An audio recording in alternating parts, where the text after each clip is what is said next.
谢家少爷有失眠症，于是我从小就被送到他身边，做他的人形抱枕。他谈了一个又一个小情人，但无论玩得多荒唐，晚上都会把他们赶走，习惯性抱着我入睡。我们陪伴的时间太久，久到他以为我永远不会离开他。直到我与谢家签订的10年之期满时，他彻底栽在一个女孩手里，为她深夜飙车，3日不眠。谢夫人冷淡地将续约合同推给我，笃定我会继续签。那天我沉默很久，最后温声道：不了，到此为止吧。嘿，朋友，不管你现在是在挤地铁等咖啡，还是刚放下手头的事想偷个闲，别着急划走。今天的一夜故事刚好能填满你这几分钟的碎片时光。喜欢我的朋友欢迎点击订阅分享。那我们故事开始。深夜，我赶到酒店套房时，谢明艳的小情人还没离开，床品已经换了全新的，只是空气里还留着一丝暧昧的气味，昭示着刚刚房间里有多激烈。女生脸颊红润，娇声嘟囔着：真的不留我睡一晚吗？正说着，她就看到我进来，她皱起眉：不好意思，我们不需要保洁阿姨哦。谢明艳短促笑了声，提醒道：什么保洁？这是我的人。女生呆愣1秒，随即不可置信道：你有我一个还不够？无缝衔接。谢明艳倚在床头，眼里还有未散的情欲，朝我看来。她挑眉，似笑非笑道：跟我的小抱枕睡觉有问题。说完，她随手抽出2张支票，拿起笔刷刷写了几下，递给他：行了，你可以走了。我站在不远处，静静等着女生像以前那些小情人一样拿钱走人，却没想到她潇洒的又将支票拍回去，仰起头哼了一声：我才不稀罕你的臭钱，刚刚我也很满意，各取所需而已。说完，她便头也不回地离开了套房。谢明艳指尖摩挲着那张支票，眼里罕见地闪过一丝错愕。很快，她的神情便又恢复正常，轻车熟路地将我拉进怀里，单手圈住我的腰，将头埋在我的颈窝。空气里的那股味道依旧萦绕在我的鼻尖，挥之不去。我一低头，就看到谢明艳的后衣领上有着一抹刺眼的口红印，明晃晃的，仿佛在宣示主权。她注意到我的神色，声音带着哑意，问：怎么了？我指指那里，面无表情道：衣服上有口红印。谢明艳今晚似乎心情很好，耐心道：介意的话，我去换一件。我抿唇不说话。见此，她思考2秒：那我们换个地方睡觉，今晚去你家好不好？我有些错愕，不知道她为什么会一时兴起想去我家，但我们同床共枕10年，让她来我家似乎也没什么，于是点点头。到家后，谢明艳换上我给她准备的男士睡衣，接着便径直走向我的床，躺好。由于体型差，她可以轻松将我圈进怀里，睡觉时便格外喜欢面对面抱着，一手揽紧我的腰，一手环住我的脊背，将我整个人都紧紧抱进怀里，就仿佛真的将我当作抱枕一般。因为我对睡觉向来有讲究，床单和被罩都要是浅色系，床垫也要软，就连枕头也是蓬松柔软，洗得香香的。旁边还要摆上我喜欢的各种玩偶。床不需要特别大，但能让我有安全感。而此刻，谢明艳穿着深黑色的睡衣，挤在我的浅粉色小床上，显得有些格格不入。她低头，鼻尖便能碰到我的发顶。我被她抱了会，就听到她疑惑地问：纪念瑶，你床上怎么这么香？我已经有些困了。含糊的回应都是刚换洗过的。然而谢明艳并没有就此罢，她似乎一点都不困，东闻闻西嗅嗅，最后鼻尖碰上了我敏感的脖颈，哑声笑道：“原来这里是最香的。”滚烫的吐息洒落在皮肤上，引起细微的战栗。我心底重重一跳，抬头想要说些什么，唇瓣却不小心擦过他的下巴，动一出，两个人都愣住了。我紧张的不知道该说些什么，甚至怕他听到我的心跳声，于是默默离远了一点。下一秒又被他强硬地捞回来。谢明燕淡声道：“躲什么？”他的大掌抚在我瘦削的肩膀上。放心，我对你这种浅瘪的身材没兴趣。我一直都知道，谢明燕不太喜欢我，甚至说是厌烦。从13岁到23岁，我已经陪伴了他快整整10年。13岁那年，他被对家公司的人绑架，不知道经受了什么，只知道被救回来后，精神就受到了创伤，难以入睡。医生说最好找个玩伴能一直安抚他。于是我便收到了谢家的招聘公告，来面试的人有很多，许多家长领着孩子排起长长的队伍。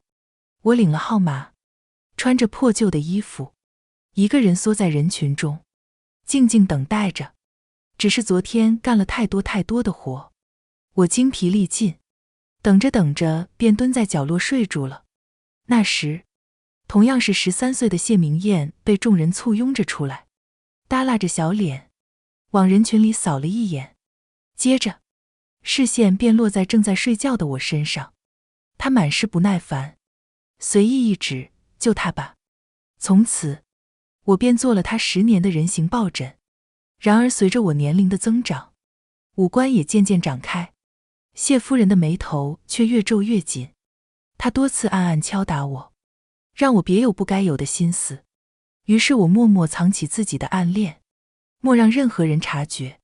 长大后，我眼睁睁看他谈了一个又一个的情人，每次还莫等他尽兴时，我便会敲门，例行公事道：“少爷，该睡觉了。”在他眼里，我跟那群小情人没什么不同，我们都是为了钱接近他，但他们能给他带来欢愉，而我呆板无趣，只会扫兴，所以他渐渐厌烦我的存在，甚至尝试不再抱着我睡觉。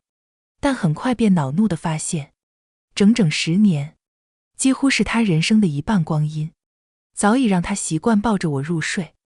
医生说，保持愉悦的心情能让人更快入睡，所以这10年来，我小心翼翼地哄着他，顺着他，就为了能让他开心一些。谢明燕偶尔心情不好，说话也不客气：“你不过是为了钱。”少假惺惺地关心我，心底的爱意一藏再藏，只是麻木地将他的脾气照单全收。我只是为了钱。暗恋这件事，我藏得足够好，甚至在日记里，我都会疏离地称呼他为少爷。直到19岁那年，他冷着脸帮我解决那群催债的人。那天，我在日记本里终于纵容自己一笔一画地写出他的名字。等回过神，一张纸上已经全是密密麻麻的喜欢和谢明燕。我下意识惊慌地想要将这张纸撕掉，可手放在日记本上很久，最终还是没舍得。算了，日记本有密码，又藏在我卧室抽屉的最下层，不会有人发现的。所以，当我第2天醒来，看到谢明燕沉默地坐在椅子上，抽屉大开，而他指着打开的日记本，淡声问：“这是什么？”我整个人都是懵的。5年的卑劣暗恋，在23岁这年被人毫不留情地拿到台面上。年少时唯一一次放任的心动，此刻成了让我无地自容的利器。良久，我艰涩地问：“你怎么打开的？”谢明燕似笑非笑道：“试了一早上，最后发现密码是我的生日。”他举起那本日记，眯起眼：“4年前的日记，宝贝，藏挺深啊。”他的语气轻柔至极，却让我的心高高提起来。我自暴自弃地低下头。默默等待着他对我的这份荒唐心事做出宣判。接着，撕拉便便的声音响起，谢明燕面无表情地将那张纸撕下来，一下一下，连同我的年少心事一起撕了个粉碎。他随手扔进垃圾桶，轻嘲道：“在幻想什么？纪念瑶，你不会以为就凭这一张纸，就妄想让我收心？他们什么花样都能陪我玩，你能吗？”从那天后，谢明燕罕见的3天没联系我，或许是被我恶心坏了，而我也从来打听不到她的踪迹，一时不知道她在干什么。第4天的晚上，我独自在家时，谢明燕的助理敲响了我的房门。他搀扶着满是醉意的谢明燕，客气地对我点点头：“谢总今晚喝的有点多，麻烦季小姐照顾了。”虽然我的职责看似只有哄睡，但是当他夜里醉酒或是发烧时，一般都是由我来照顾他。只是我记得谢明燕的酒量很好，这是喝了多少才会醉成这样。将他扶进房间后，我便转身去厨房给他做醒酒汤，正一边煮水一边发着呆，身后忽然附上滚烫的身体。谢明燕熟练地揽住我的腰，微微俯身，下巴搭在我的肩膀上，哑声喊我：“瑶瑶。”我微微一愣，她很少会这么叫我，一般都是喊我大名，偶尔心情好时会故意喊宝宝、宝贝逗我。她不再像4天前那样冷漠，语气软得像是在求和。沉默2秒，我还是轻声哄道：“很难受吗？醒酒汤马上好，再等一下。”还没说完便便，他的吻便落下来，温暖而轻柔的，落在我脸颊、唇角和后颈，带起一连串的酥麻和痒意。年少时曾经日思夜想的场景骤然实现，让我彻底失声。等反应过来，我几乎是慌乱颤抖的想要推开他，可谢明燕又伏在我的肩头，醉意里带着浓浓的情欲，一叠声的喊我：“瑶瑶。”让我的手生生停顿在半空中。我向来不是什么圣人，甚至为了钱，成为了一个卑劣自私的人。谢明燕一声声喊着我的名字时，我也承认，我拒绝不了，所以我又再一次剖开仅剩的赤诚，转身，主动环上他的脖颈。其实这并不是我们第一次，在4年前，我们关系还没这么僵，那时，我们一起学习，一起计划着考同一所大学，都把对方规划到自己的前程里。直到谢明燕撞见我跟谢夫人保证，我只是为了钱，对少爷没有多余的情感，甚至还厚脸皮地要求提高薪资。谢明燕第一次对我冷了脸，一直到晚上，她大力将我拽进屋里，咬牙切齿：“只是为了钱？行。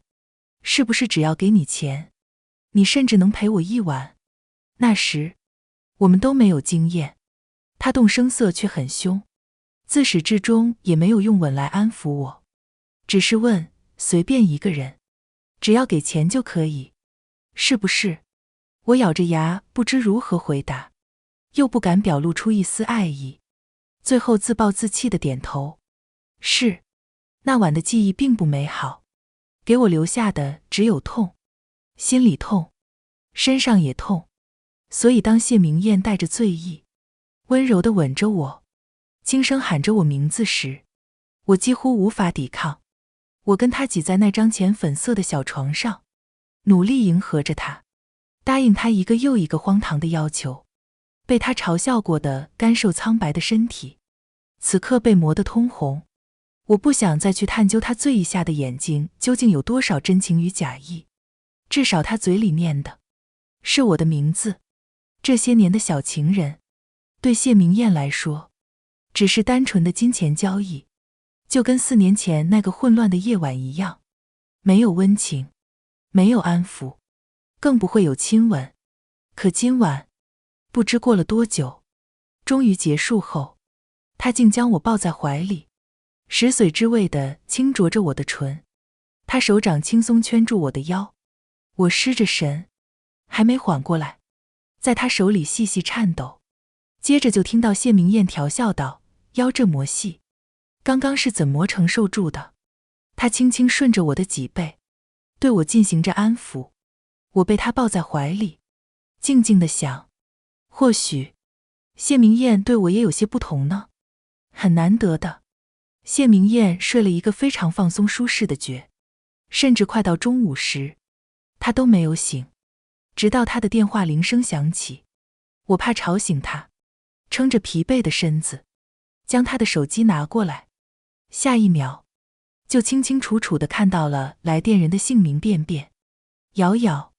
一瞬间，仿佛浑身血液倒流，甚至铃声都听不到了，耳边只剩下阵阵耳鸣。一个荒唐不可置信的猜想出现在我脑海里。我怀着最后一丝希冀，低头对上谢明燕冷淡的眼。她向来有起床气，可此刻却没有一丝不耐，接过我手里的电话。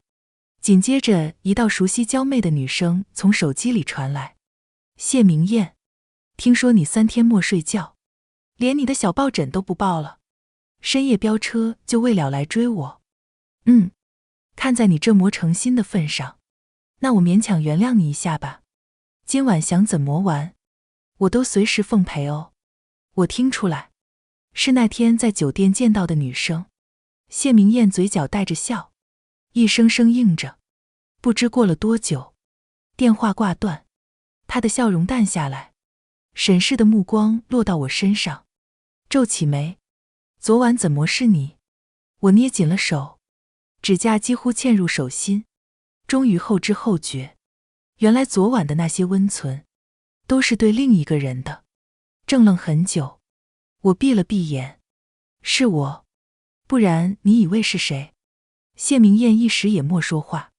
良久，听到她一声感叹：“宝贝，你现在是真离不开我啊。”说完，她又拿出几张支票，有些恶劣地拍到我身上，笑起来：“昨晚挺听话的，这些钱应该足够了吧？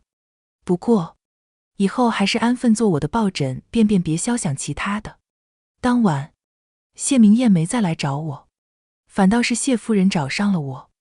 当她把那份续约合同推到我面前时，我这才意识到，原来已经认识谢明燕10年了啊。合同是5年一续，第一个5年结束时，我刚18岁，为了能继续在谢家投资的高中上学，我拼命讨好谢夫人，才成功续了下一个5年。而现在，谢夫人冷淡地又将续约推到我面前，漫不经心道：“阿燕最新交的女朋友说她也能哄她睡觉，或许以后就用不上你了，薪资砍了一半，你看着签。”她语气笃定，觉得我会像5年前一样，低声下气的不肯放弃这份工。我确实很感激谢家在我最困难的时候提供了这份工，让我顺利的读完高中和大学。可现在，我盯着这份续约合同，怔愣了很久，脑海里一帧帧闪过这10年的画面。良久，我将它推回去，轻轻摇了摇头，温声道：“抱歉，夫人，这份合约到此为止吧。”话音一落，别墅客厅里有一瞬的寂静。他喝了口茶，良久，才慢悠悠地问：“你想好了？”我点点头。谢夫人眉头轻不可察地皱起，话语里带上淡淡的警告：“纪念瑶，别想着对我摆架子，不过是个哄睡的抱枕，阿燕也不是非你不可。”我干脆站起身，对她微微鞠了一躬：“夫人，感谢谢家这10年对我的帮助。您放心，出的这个决定，我不会反悔，更不会多做纠缠。”说完，谢夫人的眉头终于松开，她看我不吵不闹，似乎也松了口气。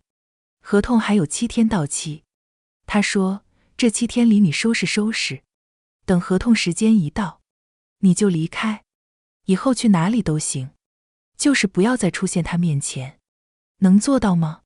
她说的冷酷，仿佛生怕我会借着这10年的情分邀，然后缠上他们家。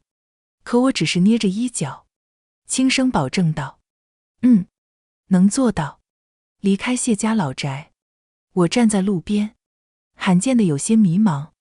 这些年里，我将谢明燕放在我前途规划的第1位，从没想到会有今天这一步。就连之前导师问我想不想报名国外交换生的专案，我都毫不犹豫地拒绝了，哪怕那个专案刚好跟我正在研究的课题非常匹配，我也依旧停留在原地等他。可当我已在昏黄的路灯下给导师发去消息，问他还有没有名额时，他立马回复还有，并答应给我争取一下。那一刻，我忽然明白，过去的故人，错过的恋人，没有谁该为谁停留。7天的时间其实有些紧，我得尽快准备好各种材料证明，为出国做好准备，并开始收拾衣柜里的衣服，慢慢将它们装到行李箱里。第2天的晚上，谢明燕轻车熟路地敲开我的房门，进到卧室。自从上次带她来我家睡过后，她似乎格外喜欢我的这张床，连她自己家的豪华2米大床都不睡了。谢明燕洗漱完，随手打开衣柜门，自觉开始找睡衣，却冷不丁听到她说：“你的睡衣怎么少了2件？”我心底一跳，面上尽量平静地回：“怎么了？”她皱起眉：“那2件睡衣的手感最好。”我随口敷衍道：“太旧了，我买了新的。”她也没再多问。躺在床上，她习惯将手扶上我的腰时，我没忍住抖着躲了一下。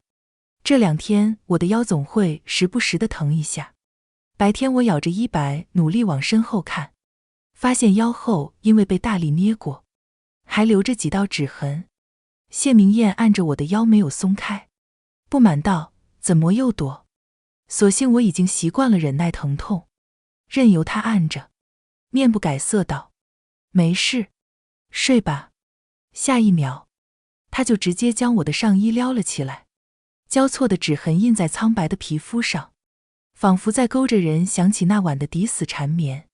她叹口气，指尖抚平我的眉头：“每次受伤你都会说没事，其实疼的眉头都皱起来了。”在这躺着，我去买药。我哑然。过了15分钟，他从楼下药店买了药回来，不由分说地替我上药并按揉吸收。小夜灯的暖黄色灯光染上他的眉眼，我便静静看着。卧室里一时安静下来，我们之间已经很久没有这么平和的时候了。他似乎想到什么，边给我上药，边随口问：“合约是不是要到期了？你记得再去续一下。”我眨眨眼，看样子谢夫人还没有将我不续约的消息告诉谢明燕。我不知道应不应该由我告诉她，只好斟酌道：“谢明燕，我……”她一边按揉着，一边回应：“这时，电话铃声急促响起，我闭上嘴，示意她先接电话。接着，林瑶委屈的嗓音就从电话里传来：“谢明燕，我刚刚收拾我们露营装备的时候话到手了，我总是弄不好。”谢明燕皱起眉，举着电话站起身：“装备我会派人收拾，在家等着，我去看看你。”她挂了电话，重新穿上大衣，药膏甚至没来得及盖上盖子，就被随意放在一旁。临出门前，她又恍然回头，问：“对了，你刚刚想说什么？”谢明燕站在漆黑的玄关处，让我有些望不清她的神情。灯光下只剩我一个人，我看着她，平静道：“没石磨，不是什么大事，你先去忙。”很快，到了第6天的晚上，合同到期前的最后一晚，我站在房间中央，看着明显变空旷的屋子，有些发愣。因为成绩优异，导师顺利帮我申请到了名额。谢家的管家给我打来电话，委婉地试探我明天准备离开去哪里。我知道，谢夫人就在旁边听着。所以我认真道，我申请了留学交换专案，明天就会离开。山高路远，不会再见。谢夫人，请您放心。管家松口气，满意挂断电话。行李基本都收拾好了，唯独那张小床上的东西还没动，玩偶们和2个枕头都安安静静地摆放着。谢明燕对床很挑剔，少一个玩偶她都会不满。10年同床共枕，今晚应该是最后一次哄她睡觉了。我静静坐在客厅里，消息她一直没回。我等到了凌晨1点，直到她给我打来电话时，我缓慢地眨眨眼，对她的称呼又恢复到从前疏离的样子。接通电话，我机械道：“少爷，该睡觉了。”就仿佛是10年里无数个普通的一天。与我的呆板不同，对面最先传来女生明媚张扬的声音：“哇，好漂亮的烟花！谢明燕，我爱死你了。”她似乎笑着回应了句什么，然后才懒洋洋地举起手机，毫无所觉道：“今晚不回去，明天再抱你睡。”林瑶插话道：“不行不行，说好了明天继续陪我呢，让我再尝试一下哄你睡觉吗？”谢明燕笑了声，改口：“好吧，那我后天再回去。”我静静听着他们的对话，一时间，仿佛心里最后的那点不舍，都彻底烟消云散了。第2天，在一个很平常的上午，我坐上了飞往纽约的飞机，恍惚间想起10年前，独自一人去谢家应聘的时候，13岁的我，自卑胆怯地缩在人群里，默默给自己加油打气：“瑶瑶，勇敢一点，再勇敢一点。”而23岁的我，怀着对未来的期待与迷茫，即将前往异国他乡。我将用了多年的电话卡拿出来，换上新的卡，心里有个声音在告诉我：纪念瑶，向前走，别回头。纪念瑶离开的那晚，林瑶在尝试哄睡谢明燕，只是效果甚微。见此，林瑶轻轻揪住他的衣领，在他耳边暗示道：“要不做点运动，或许有助于睡眠哦。”谢明燕饶有兴致地看着他。林瑶和纪念瑶是完全不同的2个性子。林瑶活泼明媚，能吸引他的兴趣，可今晚谢明燕却有些心不在焉，望着叽叽喳喳的林瑶，他忽然在想，这个时间纪念瑶估计在安安静静地看书吧。他性子呆板无趣，只知道看书。每次他恶劣地故意把书抽走，将他抱在怀里，不再让他看，他也不吵不闹，轻轻回抱住他。任何人待在他身边，仿佛都会奇异地静下心来。想到这，谢明燕勾着笑，打开手机，然而视线却定在空荡荡的聊天框里，笑容缓缓僵住。早上发的消息，纪念瑶到现在都没回他。谢明燕当即给他打去电话，响了3分钟，没人接。他皱起眉。这时，林瑶将身体贴近他，还在邀请：“来不来啊？”谢明燕嘴角扯了扯，忽略了心里那点微妙的慌张和不安，冷淡地按灭手机屏，没再继续打电话，转而看向林瑶，揽住他的腰，散漫回道：“来。”然而当第2天，纪念瑶依旧没回复他时，谢明燕终于耐心告罄，不再听林瑶的挽留，直接驱车前往纪念瑶的住处。房东还没来得及换密码锁，所以谢明燕直接输入密码打开了门。可当他进去时，看到的只有空荡荡的房间，曾经的粉色小床此刻只剩下孤零零的白色床垫，就仿佛从没有人来过。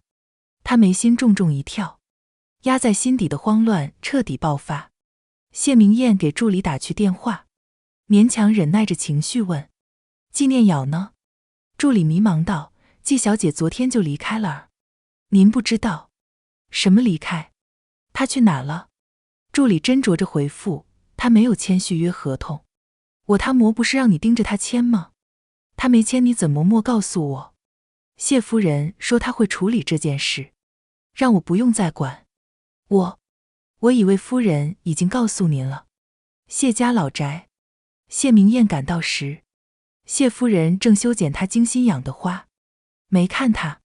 什么是这魔气势汹汹的？谢明燕一瞬不瞬地盯着他，谁让你动我的人了？谢夫人放下剪刀，好笑地拍拍手，你的人。表面向来温和开明的谢夫人，此刻终于冷下脸。不过是乡下来的，有幸能被选为抱枕，难不成真被他勾了魂？谢明燕皱起眉，只是问他在哪？你找不到的。对于他这种反应，谢夫人莫太意外，也没太在意。谢明燕的新鲜感维持不了多久，想来很快他就会忘记这事，去寻找新的爱好。刚来纽约时，我还有些不习惯。我租了一个真正意义上独属于我的小屋，因为没时磨认识的朋友，于是把精力都放在了布置小屋上面，又重新买了各种可爱的玩偶放在床头，床单被罩都是我喜欢的图案。床依旧不算大，但让我很安心。偶尔从实验室出来，会去逛一下花店，买几束喜欢的鲜花，能让人心情更加愉悦。虽然一个人有些孤独，但我也乐得自在。某个周末，收拾行李时，我从箱子里翻出了年少时的那本日记。日记本上带着密码锁，按理说这么多年我应该早忘了，可惜这个密码曾经承载着浓烈的情感，我并没有忘。窗外的阳光照进来，我闲得无聊，坐在地毯上，一张张翻看起来。几乎每一天的日记都会出现少爷这个词汇，而我此刻远在纽约，坐在小屋里，恍然像一场梦。直到翻到某一页，我看到一个很明显的被粗暴撕下来的痕迹，盯着它看了良久便便，发现内心已经无波无澜了。合上日记本，我将密码锁恢复成初始密码0000，连同那10年，一起将它们彻底封存在小阁楼的杂物箱里。后来，我认识了越来越多的朋友，又培养了新的兴趣爱好。我换了手机号，谢明燕再没来找过我。想来，林瑶应该已经能解决她的失眠问题了。在纽约的生活渐渐变得忙碌且充实起来。房东是一个很和蔼的奶奶，碰到我时，总要拉着我聊聊天。有天听她说，她把我隔壁的公寓卖出去了。我即将迎来新的邻居。房东奶奶告诉我，那位先生工忙，经常出差，所以在家的次数少。我本来没太在意，但很快就发现，新邻居家阳台的鲜花每天都会换。我早上醒来去阳台时，旁边的阳台上总会传来阵阵花香。邻居的品味跟我很相似，连鲜花的搭配都是我喜欢的样式。不过他确实工很忙，还经常出差，我几乎没跟他碰过面。他的房间也总是黑着灯，如果不是鲜花每日都换，我真的会怀疑里面到底有没有人。后来，我又认识了一位同样来自中国的留学生，他和我都一样喜欢动物，公寓里还养着一只小猫。某天跟他一起去玩猫咖后，他叫住我，犹豫好久，问，那个，我家猫会后空翻，比猫咖里的猫还要厉害，你要不要看看？说完，他自己都红着耳朵，不好意思地笑起来。我笑着看向他，没有拒绝。等到了他的公寓，却没想到他家的狸花猫是真的会后空翻。我震惊地睁大眼，跟他玩得不亦乐乎。等回过神来，已经到晚饭时间，于是我们干脆又叫了几个朋友来他家一起涮火锅吃。吃完后，有2人喝多了，直接在他家留宿下来。他也不介意，有女生看时间太晚，便拉着我，问我能不能陪他一起留宿。我正好舍不得小猫，当即点头答应。第二天，回到自己的公寓时，我习惯走去阳台，却忽然发现，邻居家阳台的花没有换，还是昨天的那些。我只当是他去出差了，没有在意。然而一连7天，花都枯萎了，也仍旧没人打理。第10天，我收到一条陌生人的短信：季小姐，有时间聊聊吗？那时我正忙着开组会，看到这条毫无来由的短信，觉得有些莫名其妙，很快便将它抛之脑后。又过了1天，微信弹来一条好友申请，我点开，看到这个头像有些发怔，是谢夫人。尘封的记忆再次被唤醒，我皱起眉，默默回想了一下我来纽约的这1年。这1年里，我从没跟任何谢家人有过联系。谢夫人为什么会来找我？我通过了她的好友申请，并礼貌地发去疑问。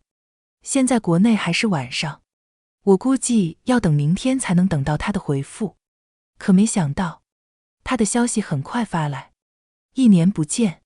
她的语气似乎温和好多，一副善解人意的谢家主母姿态。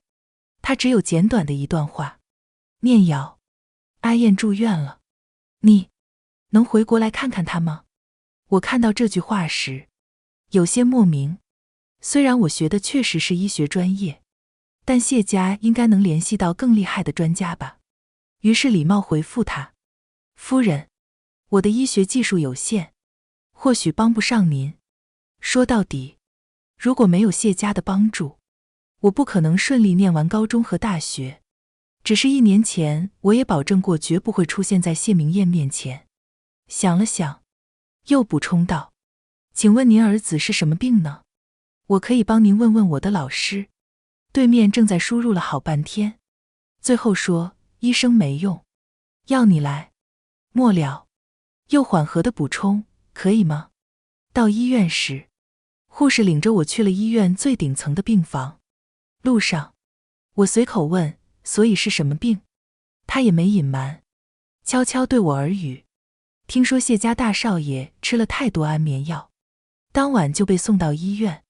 妈呀，把我们院长都惊动了，连夜赶过来。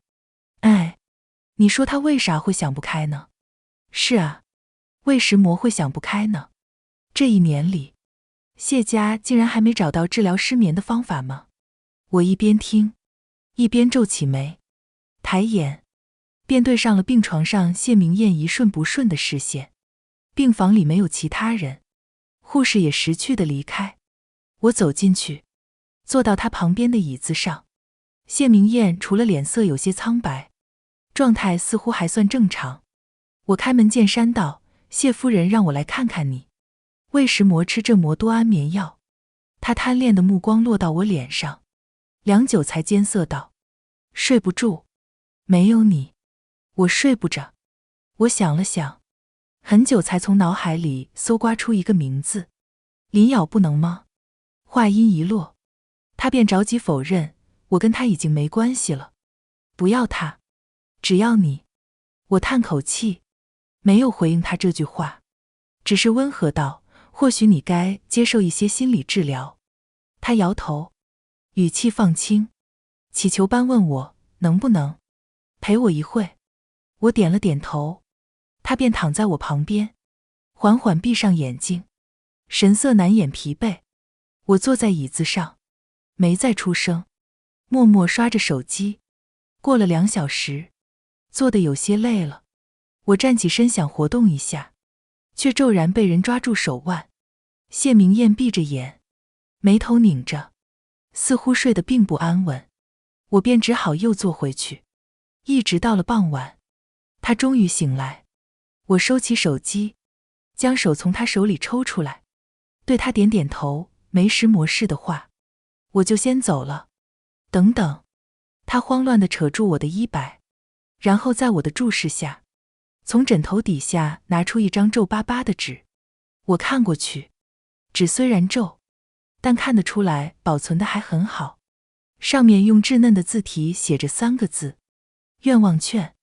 我想了很久，记起来，这是我13岁那年，为了哄谢明燕写的。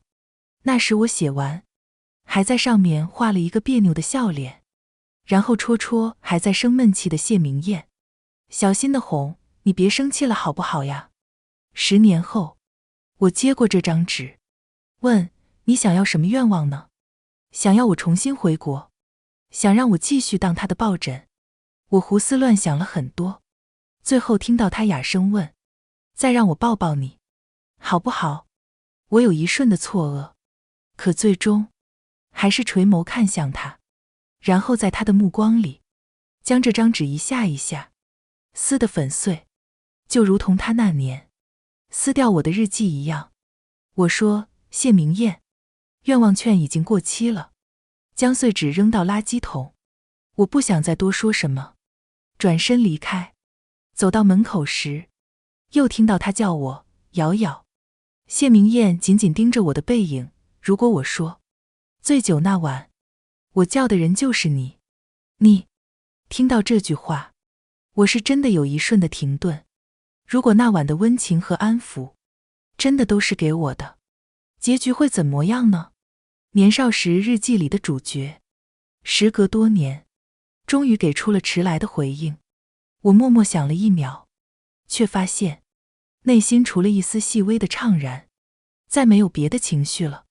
我没说自己是信了还是默信，只是轻轻打断他的话：“都不重要了。”谢明艳。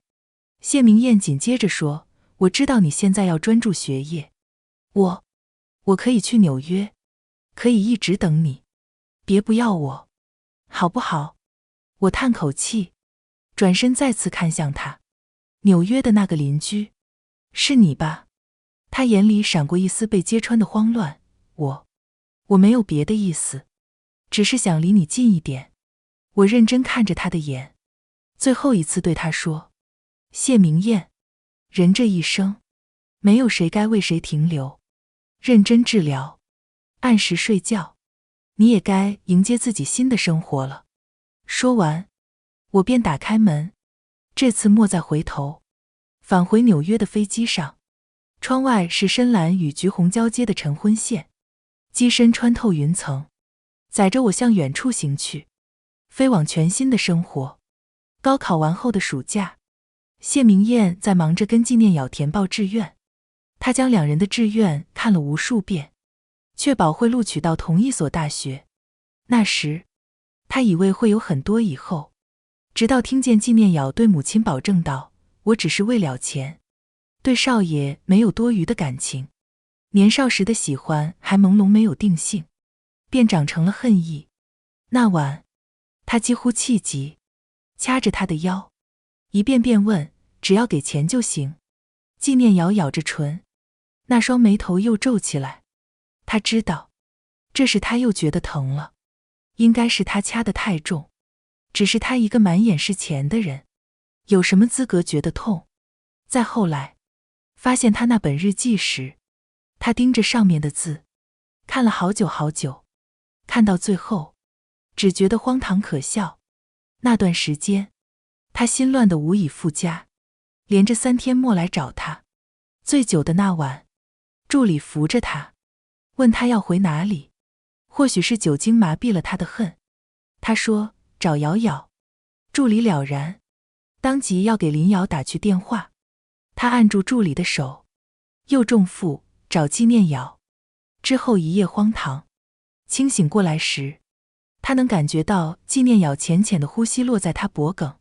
他闭着眼，想了很久，直到林瑶的电话打过来。谢明艳仿佛终于想到办法，恶劣地问纪念瑶：“昨晚怎么是你？”他看着纪念瑶的脸色一寸寸苍白下去，他以为自己会生出搬回一城的快感，却茫然地发现并没有。遇见林瑶时，他确实被她吸引了。